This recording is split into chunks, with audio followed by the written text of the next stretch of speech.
네, 이혼 전문 변호사, 성범죄 전문 변호사, 이런 변호사 광고들 보셨을 것 같은데요. 변호사를 찾을 정도면 어쨌든 상당히 급박하거나 곤란한 상황일 텐데 이런 무슨 전문 변호사라는 광고를 보면 혹할 수밖에 없을 것 같습니다. 그런데 이런 전문이라는 용어는 어떤 경우 무슨 기준으로 붙일 수 있는 걸까요? 상식과 원칙이 통하는 사회, 법률방송 로투데이 현장기획 김효정 기자입니다.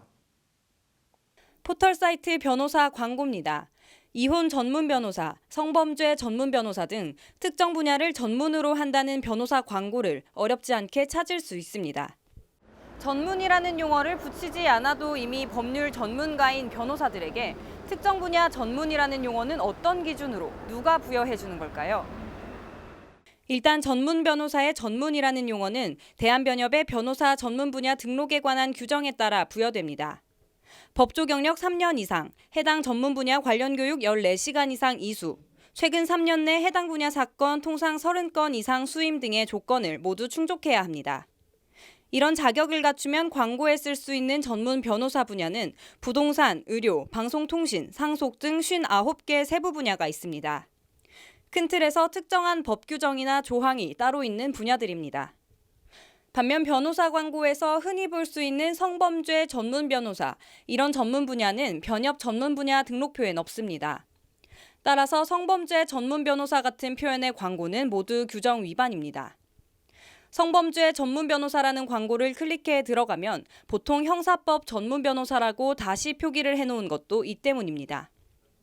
관련해서 대한변협이 오늘 전문 변호사 광고 제도를 대대적으로 손봐야 한다는 취지의 토론회를 열었습니다.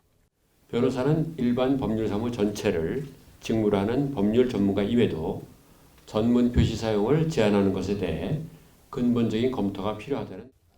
변호사는 이미 법률 전문가인데 그게 특정 분야라고 해서 전문 용어 사용에 제한을 두는 것 자체가 문제라는 겁니다.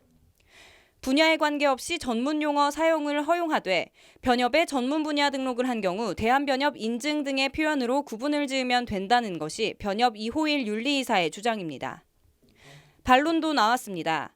변호사가 법률 전문가라 해도 모든 분야의 전문일 수는 없는데 자의적으로 전문 용어를 쓸 수는 없다는 겁니다.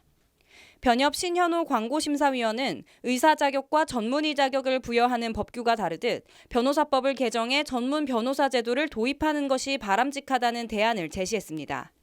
대한변협은 오늘 토론회에서 나온 여러 방안을 검토해 변호사 업무 광고 규정 및 전문 변호사 등록 제도를 개선할 방침입니다. 전문 변호사 등록과 광고 규정 등을 개선하더라도 그 기준은 공급자인 변호사가 아닌 법률 수요자이자 소비자가 돼야 할 것으로 보입니다. 법률방송 김효정입니다.